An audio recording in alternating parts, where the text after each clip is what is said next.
I would like to thank again everyone today for coming to our 11th complex coronary interventions webcast. This is a bi-monthly or every 3 months event that we are very honored to have today Dr. Parag Doshi, who is the president from the Chicago Cardiology Institute from Chicago, who is one of the national and international leaders in CTO intervention. So we have a very interesting case that Dr. Doshi put together that we'll go over it, and we'll encourage any participation, any comments that one has. It's a very interactive meeting, and the goal is to just exchange ideas and all learn from cases that And before we get started, I'd just like to acknowledge that this webcast has been supported from grants from Terumo, as well as from Abbott Vascular, and is organized by the Dallas VA Research Corporation.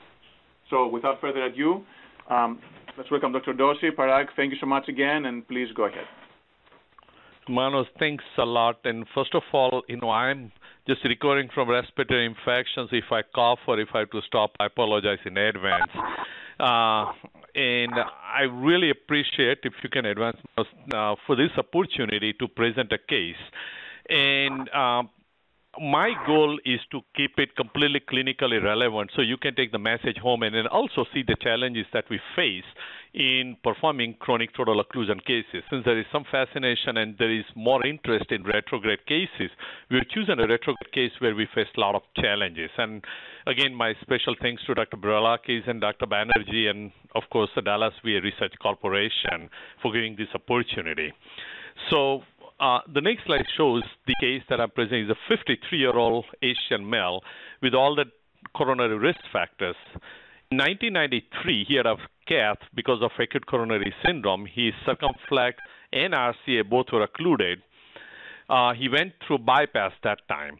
In 2007, he came with non-ST myocardial infarction. At that time, his bypass to PDA was completely gone. Up to his marginal graft was stented at that time, and medical management was given for residual angina, and essentially the patient was somewhat debilitated at that since then. He was on triple anginal therapy since then. In 2012, he came back. His saphenous graft to OM was now completely gone. And then again, he had RCA and circumflex CTO, and he had a very strongly positive stress test. So our plan was to perform the right coronary artery CTO first and follow with circumflex. Next slide. Perfect. If I can say, actually, I think this is a great case because we see it a lot. When the grafts start failing, I know your experience, but our experience, then it's unlikely they'll stay patent long term. Usually they reocclude even after you stent them. Then they either thrombose or they get new lesions. I don't know what your experience has been with that. No, I completely agree with that. And in fact, the older degenerated graft, many times if they come with ACS, we may do some gentle balloon angioplasty to get the patient out of trouble. And then these old degenerated grafts make great conduits for retrograde access to the native vessel. So we end up fixing the native vessel so the patient does not have to worry about the graft going down again. And in this case, the grafts were not even usable, so we had decided to go directly the retrograde approach on this patient. Our case planning for all the CTO cases, we always place 2 8 French 45 centimeter sheaths. And the idea is that if there is an iliac tortuosity or aortic tortuosity, we want to take that out of equation. We want to fight the battle in the heart and not before that. We obtain access through micropuncture because these are long cases, and then there is always some risk of persistent ooze with double needle entry if you had the unfortunate, repeat sticks. In this case, we have decided to do primary retrograde approach. I personally don't cut the guides. Also, it's a feasible approach. We always use 90 centimeter guiding catheters. Otherwise, in retrograde cases, you may run out of length. And we do not use anything but heparin for chronic occlusion cases. We do not use bivalve disc. Next.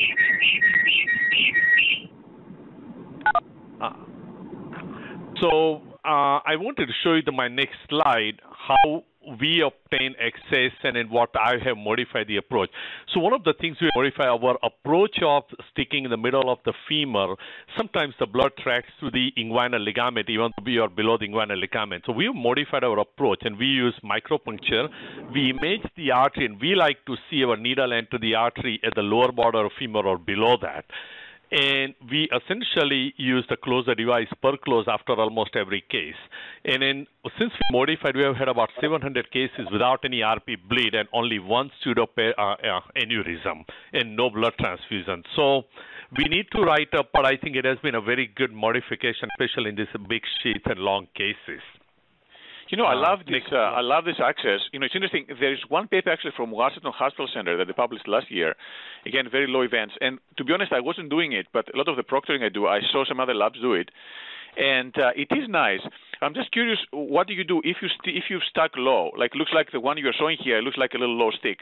Do you just take it out and then just? No. In fact, I actually have now gone completely the other way. I want it low. Even if it's low, even if it's in the SFA or profunda, I don't take it out. I want it because the one thing is it takes out the most dreaded complication of retroperitoneal bleed. Like in the middle of the case, if the patient starts dropping blood pressure, I'm not worried about RP bleed. I know that I cannot cause it because it's too low. And what we have done is we actually still perclose, even if it's SFA or profunda, but we keep the perclose much more parallel instead of 45 degrees so the needle doesn't catch the posterior wall. And we haven't had a single case where we close the artery. No, this is great. But what if you stick too high? Then do you just take it? Do you take a picture? I take it out. No, you take it out. I don't take just picture because by fluoro, right? Oh, right. My picture is precisely what's on the slide, which is needle and wire transition, because it's a 100% accurate method of saying that where we enter. If it's high, we simply take it out and re-stick below. Perfect.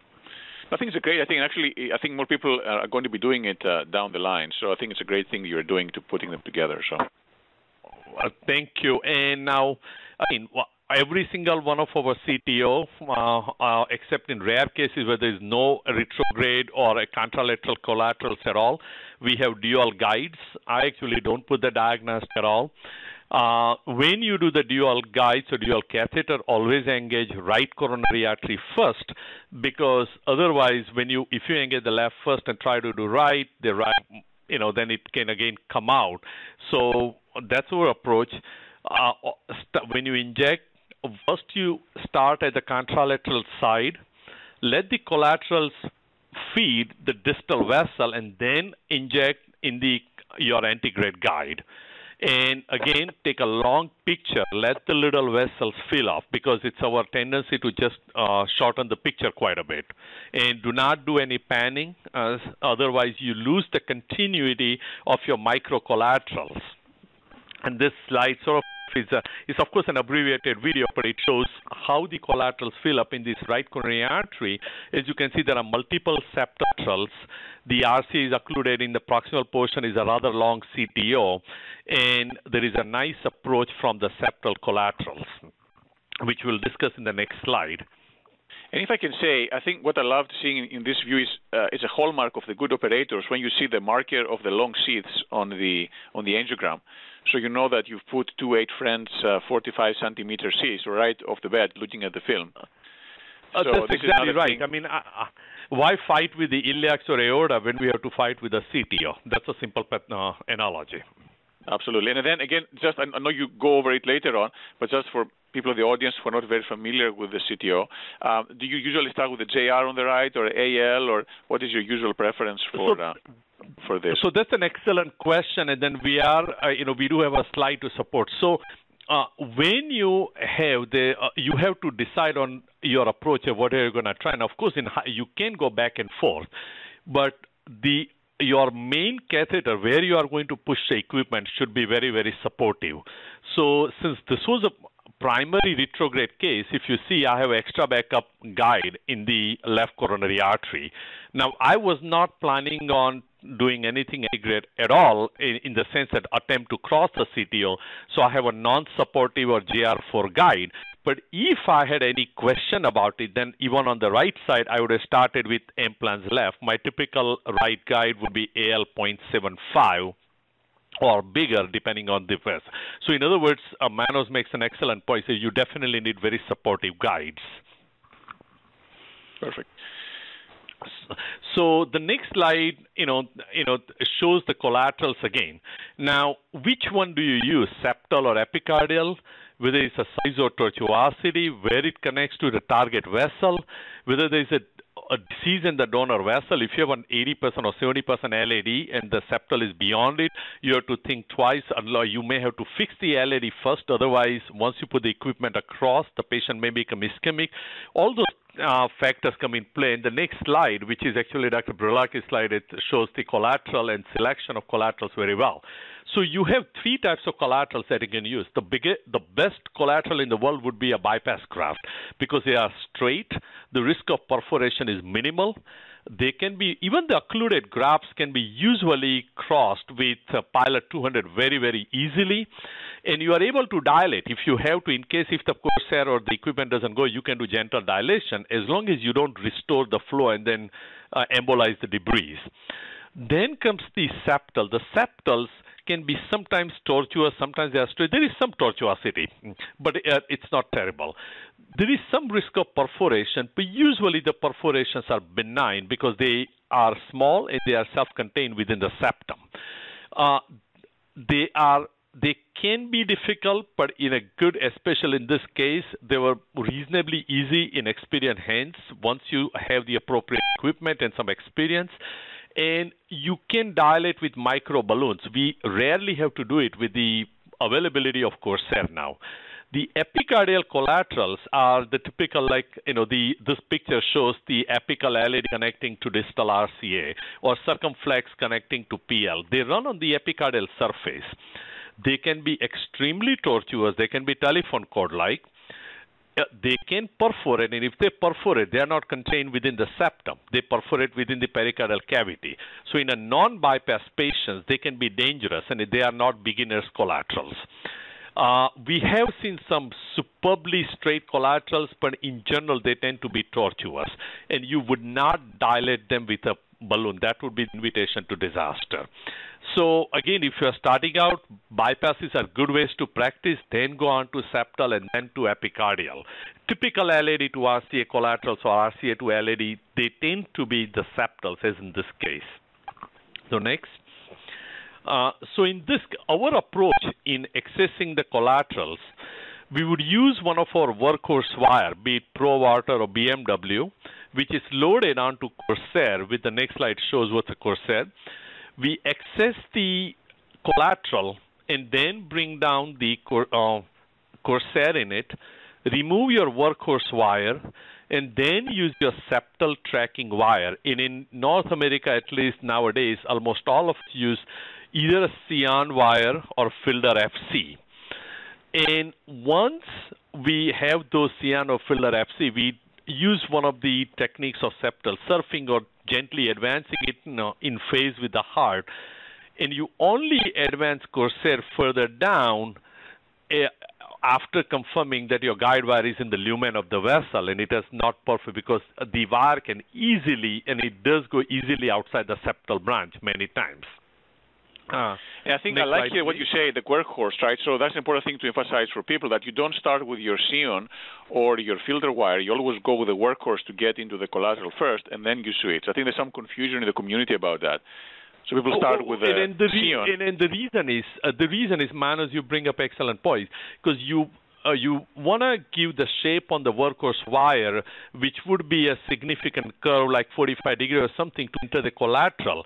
But then that curve would be too much to track the tiny collateral. And so that's why you don't want to put too much curve on your Cyan or Fielder wire. That might be a tiny 30, 40 degree bend right at the millimeter mark, less than a millimeter. If you had that kind of curve, the wire would never enter the collateral. So that's why you need to do this technique. It's perfect. So now, there are two ways to enter the collaterals. One is something called collateral surfing. We have a slide afterwards. Again, Dr. Brolak has been kind enough to provide it, which, you check.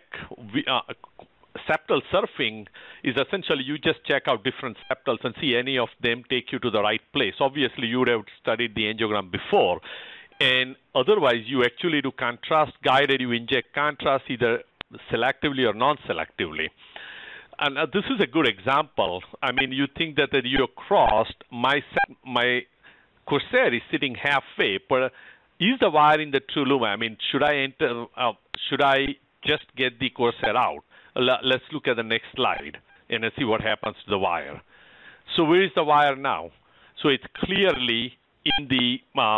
It's not in the septal, right? It has entered the chamber, or it's in the pericardium. So, and then when you see the wire just sitting like that, you know that you're not. There's no harm as long as you're not advanced the Corsair further.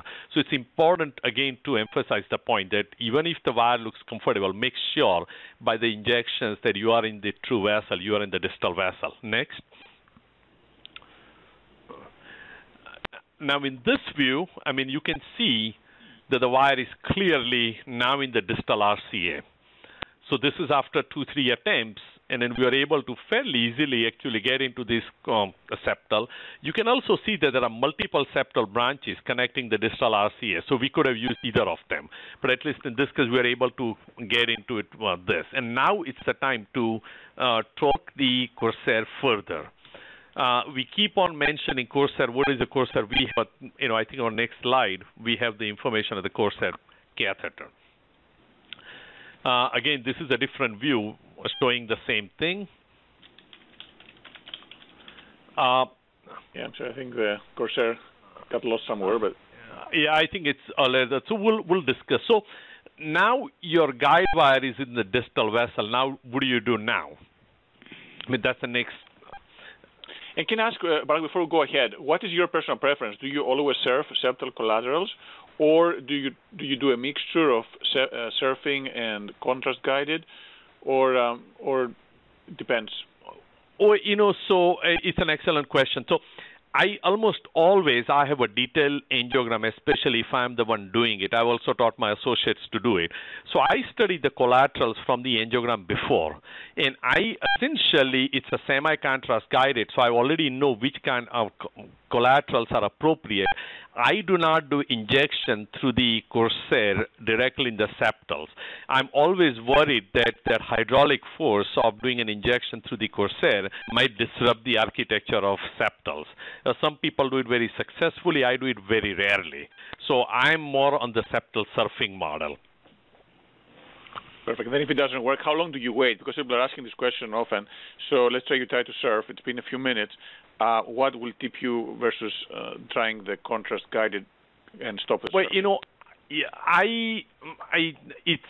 if I have multiple septal branches, I mean, I would give maybe 3 to 4 minutes on the each septal and move over to the next one. And then if I don't have other options left, then only I do the contrast guided. What is your approach, Manos? Well, I agree with you. I used to be more on the, like a year or two ago, more on the contrast guided, but now realize so often you just go and within a minute you're across. And right. There are exceptions where your Corsair won't go. Most of the time you're fine, and you just saved yourself a lot of time and contrast and the risk of hydraulic dissection you just mentioned. So I completely agree that surfing is the way to go. And only if it fails after several minutes, and the amount of minutes depends on how many you have. As you said, if you have a lot of collaterals, then you try longer, because there's a good chance one of them is going to connect with the PDA. Absolutely. And I think one of the doctors has asked the question, Dr. Bagai, that are you using low-dose fluoro? And he's absolutely right. I take first picture on the coronary setting, and then I immediately, we have Philips Labs, so I actually go on their EP program at 7.5. So it's not just regular 7.5 frame. It's a low-dose fluoro 7.5 frame. We don't take unnecessary pictures at all. We use a lot of fluoro save, and then by doing those things, our radiation dose has come down by 80% or so. So it's critical to remember your contrast and radiation. That's our currency. So your guide wire is in the distal vessel. Now what do you do?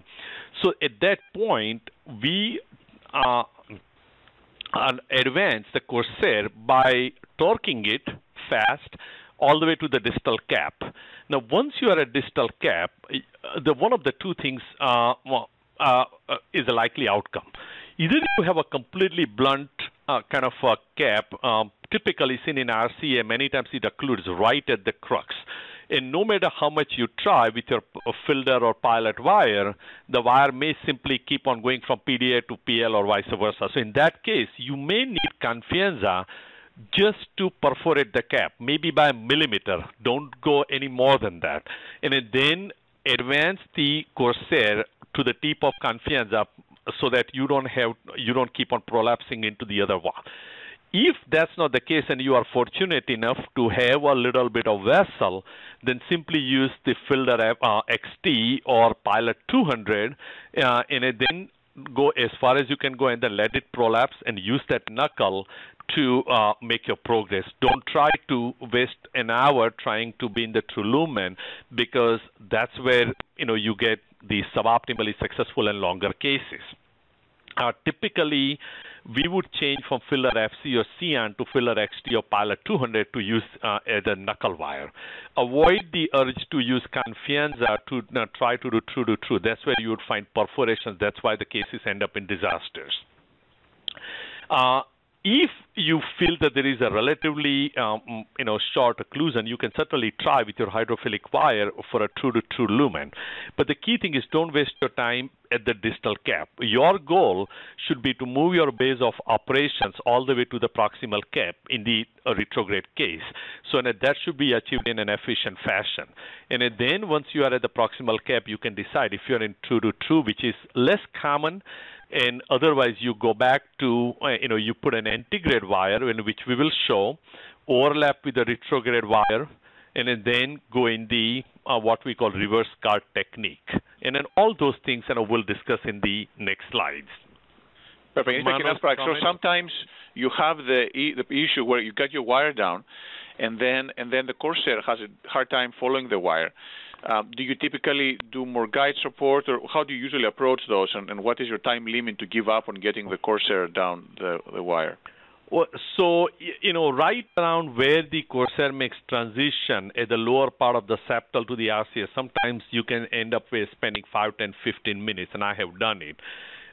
If I spend more than 8, 10 minutes, and I do give it a very solid try, because sometimes you keep on torquing it, and eventually suddenly it jumps and makes the transition.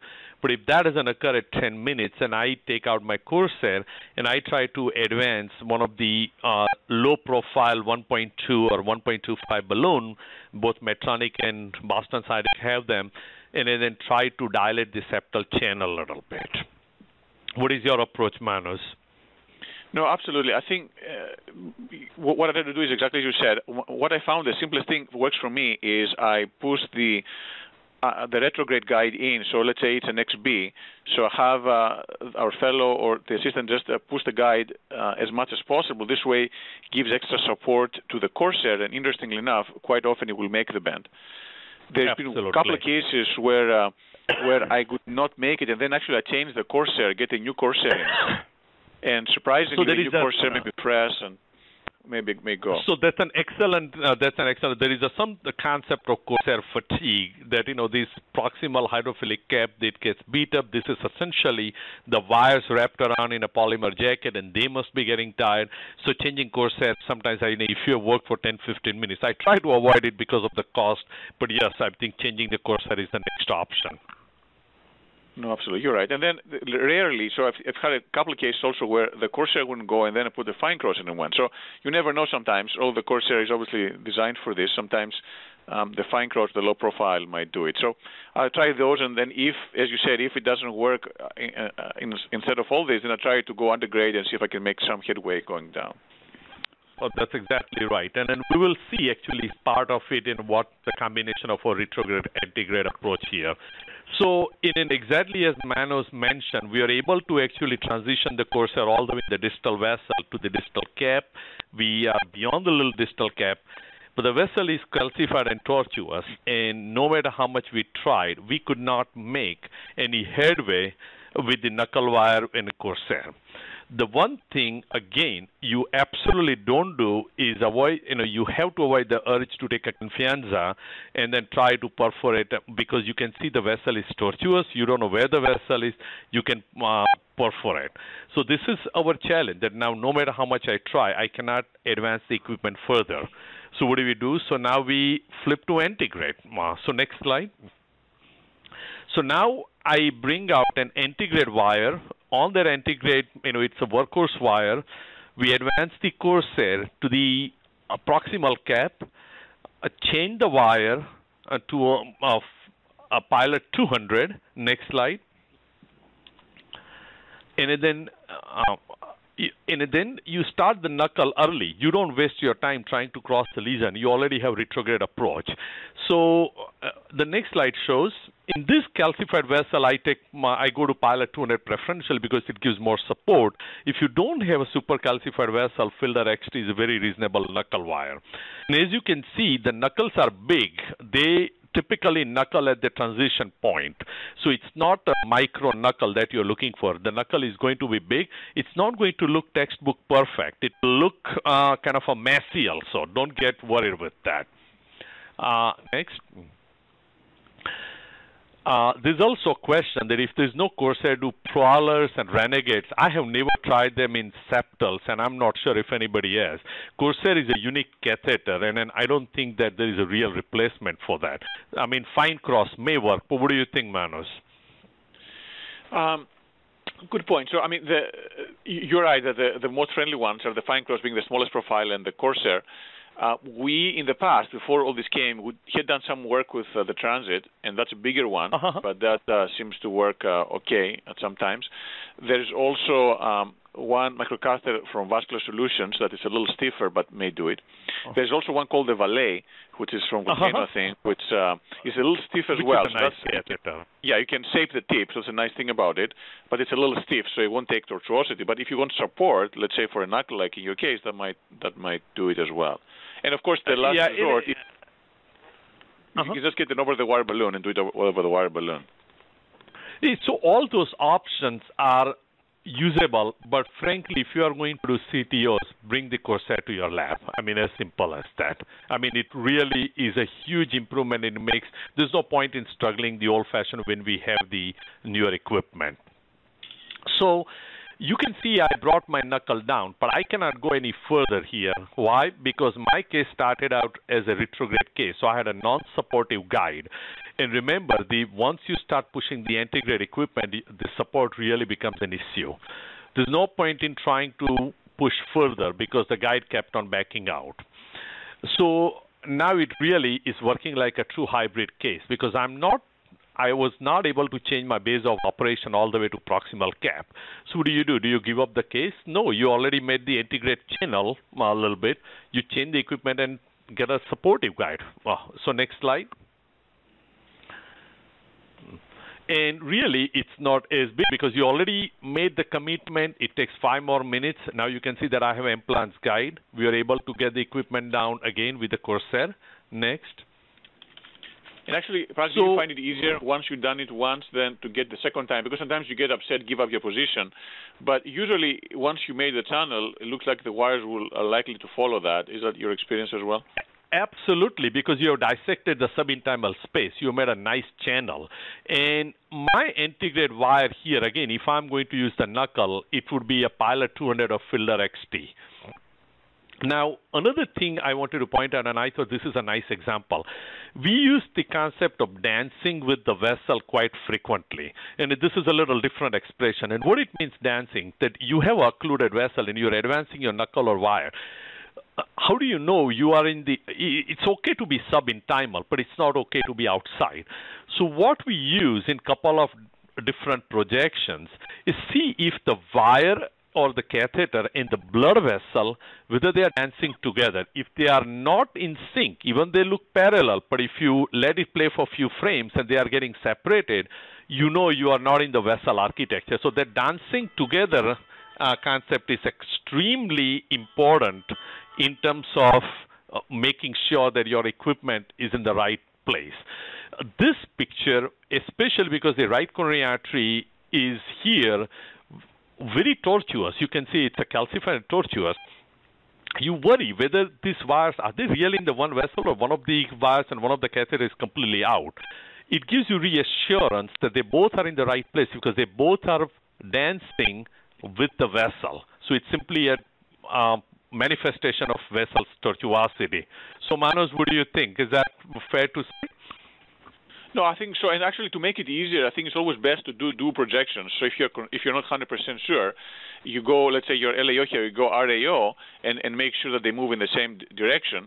And this is essentially an equivalent to the dual injection. Once you do this retrograde crossing, and instead of injecting, you have a marker for your distal vessel, but you want to make sure your undergrade equipment is matching that marker that you have. So I completely agree with you that the principle of dancing is very important to understand and to apply. So, and then the other thing is, and for everybody listening, the critical concept that do not attempt to inject in your antegrade guide.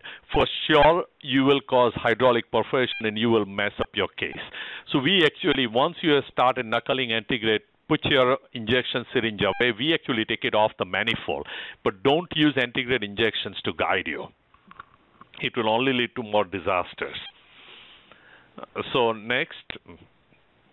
So now this slide shows two knuckles. If you can go one slide. Yeah. So this slide shows very nicely how tortuous the RC was and why those two Corsairs were not hanging together. You can see that both now they are essentially overlapping, and now you are ready to do what we call reverse cart technique. Now, before even we go to reverse cart and to put the balloon, I've not taken the pictures, but we had to balloon the entire course of the RCA till the tip of Corsair from the antegrade approach, just so that we can get the equipment down. So next slide. And what's impressive here, if I can say, is a lot of tortuosity. It looks like the distal right. You see there like a 9-degree, a lot of bends before you can match them. So that's a nice thing about the knuckle, is that it's going to follow your tortuosity without exiting the vessel. So the knuckle is the safest way to navigate through this area of tortuosity. That's exactly right, and I think we have, we all, everybody who's doing CTO knows that sort of like with the knuckle, it's almost like a fist. I mean, if you are going to put the force with a fist, you're not going to perforate something. But if you take a pin, so similarly, if you take a confianza, it's very easy to go outside the vessel even with a little force. But with this knuckle, you're simply going to push the adventitia out. The chance of perforation is very, very low. You can be a lot more aggressive with that. So here, now we are set up for reverse cart. So, and then we will explain the concept for reverse cart. But in essence, what we have done, and then we will explain, essentially, if you look at it, our retrograde, Corsair and wire are sitting to the extent I could advance. Antegrade wire is sitting in a knuckle fashion, and if you look at carefully, you can see the balloon, uninflated balloon, sitting in the distal RCA, which has been brought from the antegrade guide. And the antegrade balloon is overlapping with the tip of the retrograde wire and Corsair, right?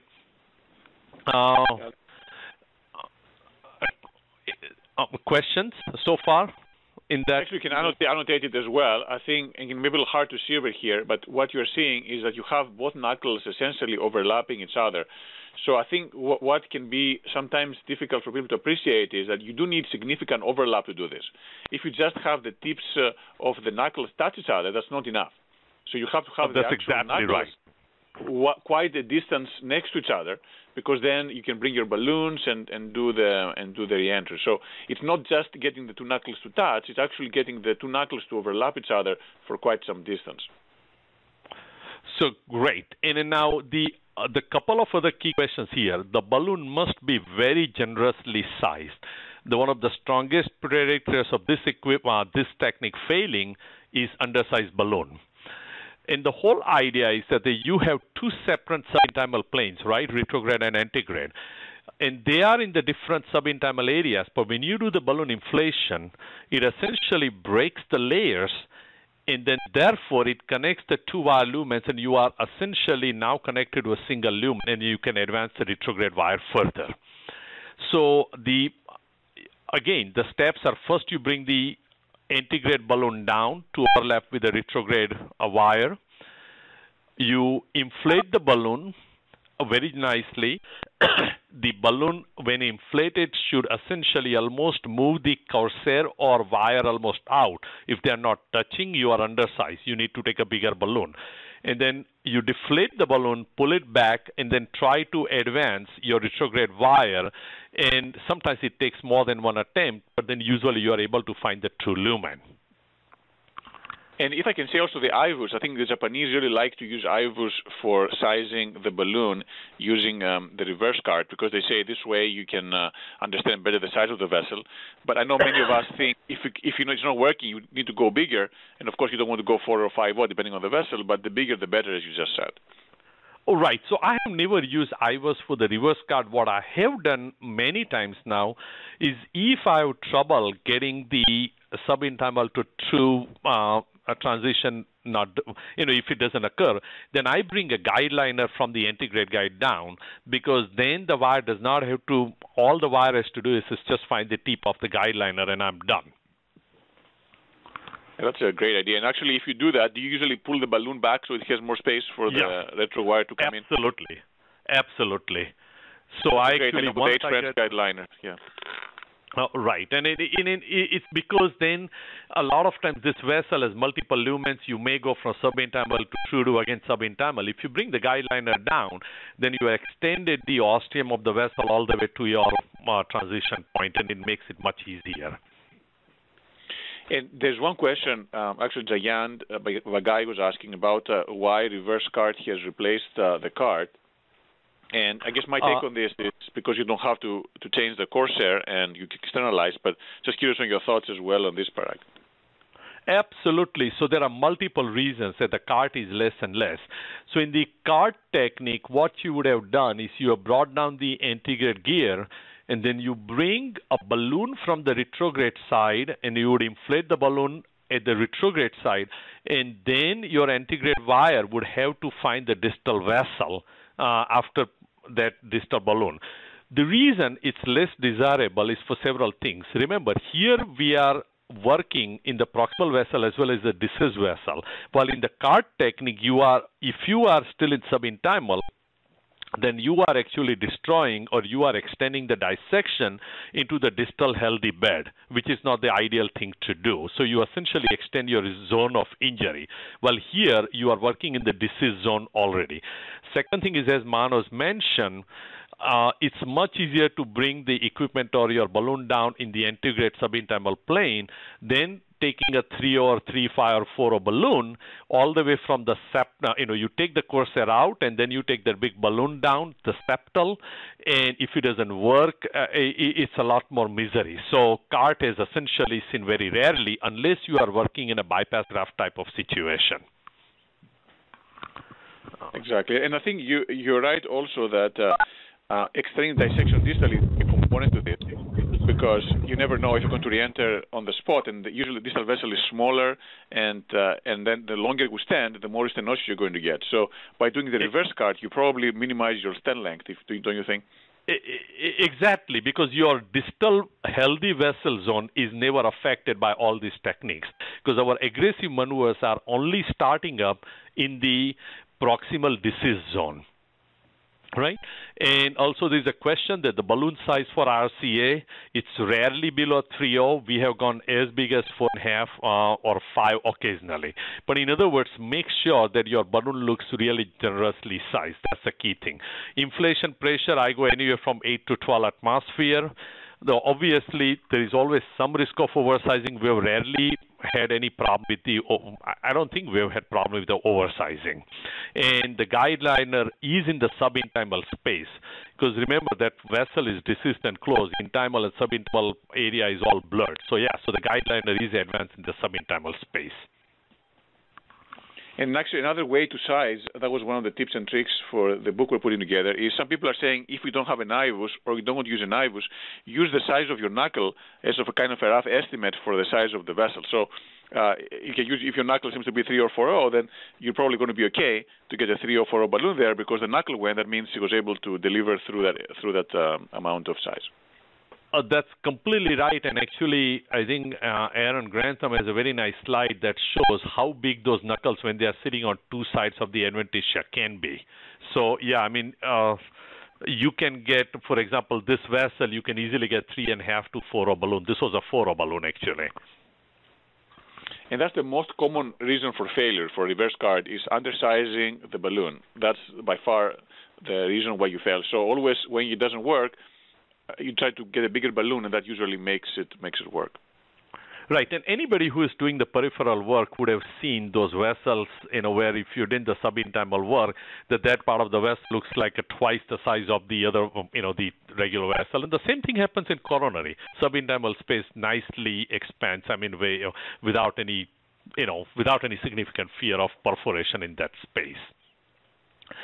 So once you have done it, and let's say that you did a reverse cart, you pull the balloon back, you advance, and you are able to advance the wire out. There are two possibilities. I always like, and I spend 5 more minutes, trying to get the wire in the guiding catheter itself. But sometimes it doesn't go that, it doesn't point to the guide, and it can go in the aorta, and in that case, you have to snare it. But if it goes in the aorta, if it goes in the guide itself, what we do, if you look at the antegrade guide further up, the tip of the wire is seen. At that point, we actually use a balloon. We bring a balloon without a guide wire in the guide, and then we inflate the balloon, so the balloon essentially traps that wire, so it keeps it secure. And at that point, we actually torque the Corsair all the way into the guide very nicely, which is seen here. Once you do that, it's time to take your externalization wire, which should be longer than 300 centimeter. In United States, we end up using Viper wire. In Japan, they have custom-tailored 350 centimeter wire, I believe, which does the job. A little trick that we all use now, that sometimes, it can be very difficult to advance the wires through this Corsair. So we actually put a little bit of Rotaglide in it, and it gives phenomenal lubrication, and it makes it much faster. So once you have done it, your step is you take a Viper wire and you enter it in the Corsair from the distal end, bring it out, and then advance it through the Corsair in the antegrade guide until it's completely out of the guide. And you bring it out sufficiently so that you can use your monorail equipment to place stents, etc. And then, of course, you are changing your operation to antegrade wire and antegrade guide.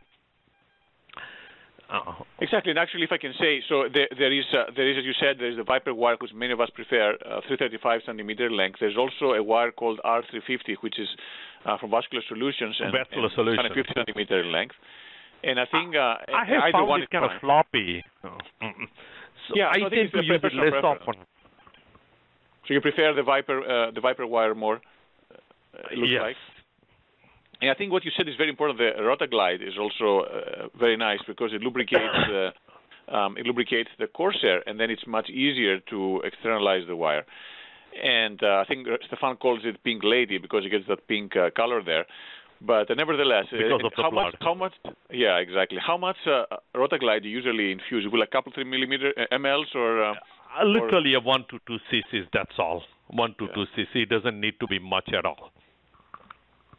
But it just changes a 20-minute job into 3 minutes. I mean, it's amazing. The first time I checked it, I could not believe it how easy it was afterwards. Yeah, absolutely. And I agree with you that this is, when you do these procedures, any tip and trick to minimize the time you spend doing this counts. So even if it is small steps, if you do incrementally over a case or over many cases, it's definitely a big deal and a game changer. And I think Sayan is also asking about the snares. He's asking how do you snare if the wire goes into the aorta. The question is, are the snares? He had a snare that was too short, and which snare do you usually use for getting those wires into the guide? Well, you can use any of them. I think N snare or EV3 snares are reasonably good. You take the biggest snare that you have in the lab. Pilot 200 is a much easier wire to snare compared to the Viper, although I externalized Viper wire also several times. You just have to be very careful that you don't take it in the stiff portion and bend it. Also, when you use the snare, do not use the snare directly in the guiding catheter. Don't use the white catheter that comes the snare with. And essentially, we try to do it in the ascending aorta. I think what you say is the most important. We don't use the white catheter that comes with the snare. We just take the snare and then put it through a guide, either JR4, I don't know, Parag, what's your preference, and then snare through the guide, not through the white one. Right, and you don't need a supporting guide at that point, so you can always change your integrate guide. I mean, you just need something that is going to allow the snare to go in. So any snare that is longer than 90 would be sufficient in that case. The other thing to mention is that once your wire is externalized, you obviously are going to remove the Corsair, but do not remove it too much. You have to keep it in the septum, otherwise the stiff portion of the wiper wire which is sitting can slice the septum and cause massive injury. So you leave the Corsair in the distal RC or at least at the septal transition point. You are absolutely not going to do any antegrade injections, or if you are going to, maybe sometimes I know you are, sort of like, okay, where do I stop this? So either you use your previous markers. I actually use IVUS to define where I should stop my stent. Any thoughts on that, Manos? No, I think this is great, and you're, as you said before, you don't want to eject undergrade once you have created all this subintimal dissection. Although sometimes people give a little puff if it looks like getting the guide out, giving a little puff. But I agree with you. The ideal way to do this is to get an IVUS over the externalized guide wire, see exactly where the vessel is decent size, and then start studying from there using landmarks, either clips or something else on the screen. And you can use caveat, you can. With the one caveat of not touching the Corsair with the balloons or the IVUS, because again, there's been cases that the IVUS or whatever, if you touch two equipment over the same wire, then the ends may interlock, and that can be a major disaster, which you obviously don't want to have. Yes, so you don't want to stent the Corsair. You have to make sure the Corsair is removed from the stents in a very nice distance. And you can also use retrograde injection to define the distal edge of the stent. So, and then you can see that I think I'm doing it, okay, I'll be done in 10 minutes. I'm stenting it. Next. So we stented the vessel. And then this is now, I think that I've stented the whole vessel. Am I done yet? Well, not really. If you look at the proximal RCA, you can see the beginning of the little bit of trouble, which the next picture shows. So next. So now what? So that's what we had after the stenting. So let's go to the next slide. So what are the things I must say, this is scary looking. However, again, obviously, after you look at it, it looks like the nice thing about it is that it's not freely going out, but although it looks of good size, at least it's kind of following a tract. It's not really spreading all over the place in the pericardium. So that perforation that's exactly, I think, what Dr. Parag points out. So you bring up an excellent point that what looks not much scary, the dia disappears, those are the scariest cases. So here actually we debated whether to cover stent. But only thing is sometimes these perforations can get into those atrial or one of the small sinuses, and then they are not really amenable to tap, and they are not really easy to approach. So then it can be a problem. So we did decide to cover it. So in other words, I actually have a slightly different set. If you have unless there is a massive perforation in the CTOs, if we actually many times don't reverse the heparin. And then the idea is that sometimes reversing the heparin causes more disaster of donor vessel clot. Like, you have a guide sitting in the LAD also. So then I worry about the blood clot. I mean, certainly this is a point of controversy, but many times we don't reverse the heparin. You immediately balloon tamponade the lesion, so it gives you time to handle the situation. And then you have options within, and I think Manos has a very nice slide afterwards that he has loaned me, that, what are the different therapeutic scenarios. In this case, covered stent would be very easy to place. And so this is, the slide with the perforation management. So obviously, balloon tamponade is the first thing. Whether we reverse anticoagulation or not in CTOs can be somewhat controversial. I mean, we don't reverse the heparin because we're worried about donor vessel clot. But if you have a big big clot, or if you don't have anything else to do, I think it's of course reasonable to do it. And for sure, we don't use angiomax. Echo, if you have any question, we actually tap, if the patient has the respiratory variation, we tap blindly without any echo guidance. But if any question, you should have extremely low tolerance for getting echocardiogram. You obviously have to have dual, dual sheaths in the CTO. But if you don't have dual sheaths, but it's not a CTO, then you want to get a second approach immediately. Now, if the extravasation stops with just balloon inflation, you can watch the patient. Many times this, especially in a non-CTO case, where you have reversed.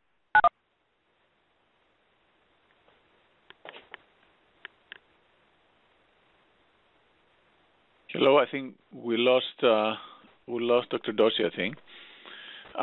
But while we're getting him back, let's go over this again. I think there was one question that came up, which is whether the perforation was guide stent-induced or wire-induced. So let me play again the perforation video, which I think is very impressive. So it's impossible to know, but if you recall, the way that this was wired was using a knuckle. So the knuckle is unlikely. Sorry, I was cut off. Sorry, yeah, you just cut out. But I was just showing them again because there was a question that came up about whether the perforation was induced by the stent or caused by the wire. And I think the way I understood it, at least, is that this was done with using a knuckle wire. So knuckle is safer. So sometimes, however, on the beginning, starting the knuckle, you're not sure starting in the right spot. It may go through a small branch first. It's hard to know. And maybe once you put the stent, you've stretched the vessel, and then you may uncover a hole that was made earlier on. I don't know what your take is on this. Do you think it was wire-induced or stent-induced? I think my feeling in this case, and I had a tough time getting the stent open, so we had taken it to 24 atmosphere. It's a calcified vessel that has been occluded for 20 plus years. Highly likely to be stent induced because it took us a lot of it. Even then, the stent was still a little inflated after 24 atmosphere, as you can see. So, but it's certainly feasible. I think taking out a small branch, especially in the mid-RCA, is very, very common, and it can cause this kind of blow-ups. And it's likely that it is actually a small branch blow-up the way it is looking. So let's go again. So if the extravasation has continued, then you have two options. If it's in the main vessel itself, then covered stent, geomet stent should be on the shelf if you are going to do CTOs.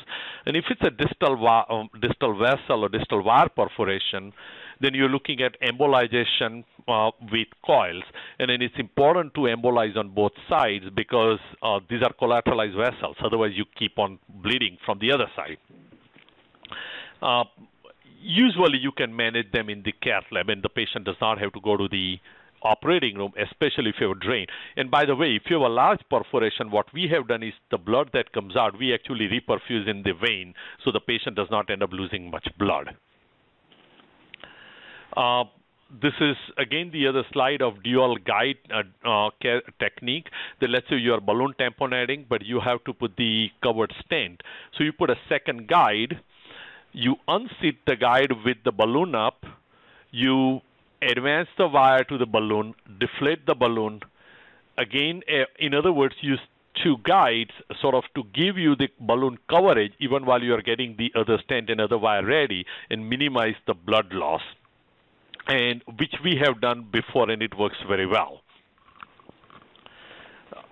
Next. So I think this is actually critical for people to realize, having, for CTOs, it's self-evident because almost all CTOs have dual guides. But if this happens in a non-CTO case, the same principle applies. as Parag was saying, you want a balloon inflated so you don't have continued extravasation and getting the patient in tamponade and losing all this blood. At the same time, you get your second access, and then you have your cover stent to go over the second guide catheter. And also, important to know that currently there are monorail covered stents available in the U.S., so the GraftMaster is now available in an RX system, which is easier to deliver, obviously, and also looks like it doesn't require as big of a guide as the over-the-wire systems. Right, and then so actually you bring up a very good point. So it's funny because in my rotablator or complex calcified lesion where I worry about more aggressive ballooning, I started putting a 4-friend sheath in the other groin, not because of the balloon pump fear, but more so that I have a second access in case if I have to put a second guide actually. For everybody, I think it's a nice idea to be familiar with the coils. So you're not trying to put the coil first time in your life or trying to figure out which coil when you have a perforation. So we've had opportunity because I do peripheral work also, but if you're not doing it, I think it's a good idea to play with the coils and get used to them if you're doing high-risk cases. And important to know that the coils will not go through a fine cross and will not go through a Corsair. So if you need to coil, you have to get a bigger catheter, either a Prograde or a Transit, something, or a Renegade, something big, because the coils will not deliver through the small ones. Right. So in this case, I think I was not worried about free perforation, so I did not put a third guide because we already had second guides. I had only over-the-wire stents, and remember that my externalized wire was only short length, but I was able to advance the stents over-the-wire stent on the short wire, and then you simply advance it until the wire end is available. I had to put 2 stents to cover the area, and then still had a long balloon inflations. And then next slide shows the final result. It was able to cover up nicely. This is a next slide. And this was the final, next. Yeah, so this was our final result. You can see the persistent shadow, but not really any increase in it. Patient did great. He actually, I don't have slides here. Our cath lab system has been down, and I cannot pull the slides, but actually he had a circumflex that occluded, and then the nice thing is it was very difficult osteal occlusion, but in this case, the next time when we took a picture, the RCA distal vessel was almost 3 times the size, and he had a very nice epicardial collateral from RCA to circumflex, which we used to do the retrograde circumflex, and he's completely angina-free at that point. This is perfect. And then it looks like here, did you have a tamponade to pericardiocentesis, or he corrected by? I did not have to put a drain at all, actually. Great. So because our balloon was up very quickly. Second thing is, as you pointed out, this was not like free extravasation. I'm sure it was going in some small sinus or small cavity, and then we didn't have to tap it. There was a question of how do you size coils in the coronary. I used, depending on where the perforation is, and I had to coil only twice. And unless it's a major vessel, I use 2 millimeters or 2 to 3 millimeter coils. I think the smallest ones. I think that's Jagan is a great point that Jagan is bringing, is that exactly that you don't want to get the peripheral coils. The smallest coil available, which usually is a 2 to 3 millimeter by 8 millimeter coil, and there's intercoil, there's the Azure. So it's good to have just 1 or 2 types in the cath lab that you can play with, as you said, before you have something. So when and if you have a complication like this, you don't stress out, in addition to the stress of the complication, trying to understand how to use the coil as well. So we have the interlocks here, but again, they have the Azures, so there are other types, and just 1 or 2 is enough to be familiar with. Yeah, and also the question is average contrast, and there's a lot of published data. I can tell you that I used to run very high contrast loads. We rarely have now more than 225 cc because we've got a lot smarter, and a lot of pictures are simply unnecessary. So both radiation and contrast, we have really, really dropped quite a bit. I agree, and actually right now people are saying, the Japanese especially, that if you want to save contrast, then you should use retrograde because you actually use less contrast than you would use in an antegrade approach. The reason being that you mark your distal vessel with the wire and the Corsair, and then you don't have to inject to visualize your distal true lumen. So actually, it can be very contrast efficient. Right. Any other questions? Well, I think this was wonderful. Thank you so much, Parag. That was a wonderful presentation. My thank pleasure. you so much, and I think we all learned a lot. I would like to thank again everyone for participating in this. There is also a book, as Parag mentioned earlier. We've put together a book, actually several of the people here and also was in Europe and in Japan, on tips and tricks on doing CTO interventions, which is coming out at TCT. But again, thanks so much for everyone for being here. Manos, you have done a lot in writing up, and we have been doing it a small group of people in the United States, and we are there. We worked hard in North American approach, and Manos, you have done a phenomenal job, and I think we are looking forward to the publication of your book. So I think it's going to be a great endeavor in anybody who wants to get started, and there are hundreds of operators around the country who do want to learn this. Yeah, it's an exciting time. I agree it's a good time, and people are very excited about doing CTOs, which is, I think it's a great thing. So thank again for Terumo and Abbott Vascular for their sponsorship, and hope to see you on one of our future webcasts. Thank you so much. Thanks a lot, Manos. Thanks for having me. Thank you. Take care. Thanks.